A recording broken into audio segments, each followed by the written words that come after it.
Assalamualaikum warahmatullahi wabarakatuh.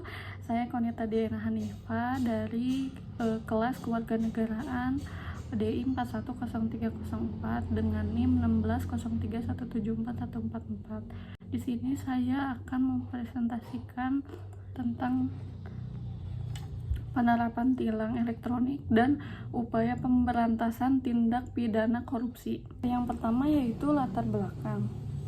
Penyalahgunaan kebijakan penilaian lalu lintas juga menjadi salah satu penyebab adanya korupsi. Lalu lintas adalah gerak kendaraan dan orang di ruang lalu lintas jalan, yaitu prasarana yang diperuntukkan bagi gerak pindah kendaraan, orang, dan atau barang yang berupa jalan dan fasilitas pendukung. Pernyataan tersebut adalah isi dari Undang-Undang Nomor 22 Tahun 2009 tentang Lalu Lintas dan Angkutan Jalan.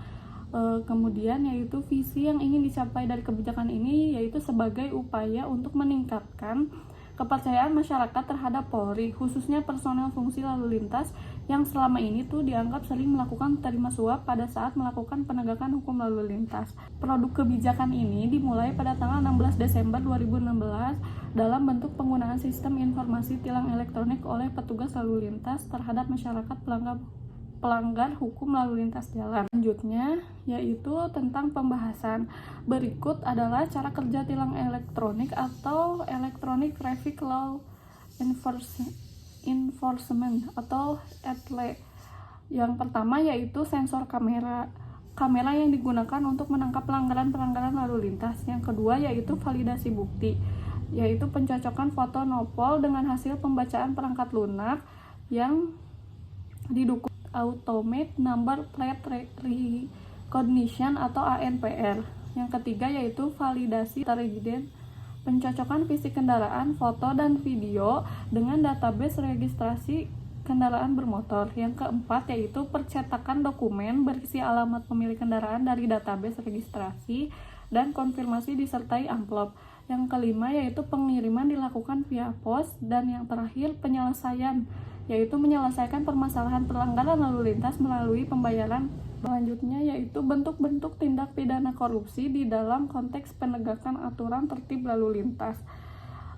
Ketua Presidium Indonesia Police Watch Neta S. Payne mengatakan bahwa di Direktorat Lalu Lintas itu ada dua hal yang dijadikan ajang untuk mengendutkan perut sendiri. Yang pertama yaitu penindakan terhadap pelanggar. Yang kedua yaitu jasa pelayanan registrasi dan identifikasi seperti penggunaan surat izin mengemudi atau biasa disebut dengan SIM, STNK, dan BPKB. Ini saling disalahgunakan oleh atasan untuk menjadikan sebagai ATM, sehingga kalau ada kegiatan di kepolisian lalu lintas saling diminta membackup segala sesuatunya.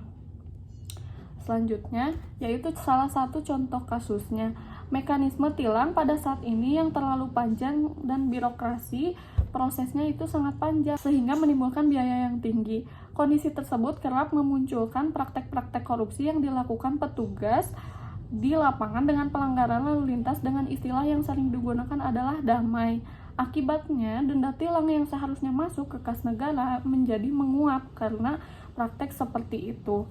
Selanjutnya yaitu analisis mengenai kontribusi tilang elektronik terhadap pemberantasan korupsi di Indonesia.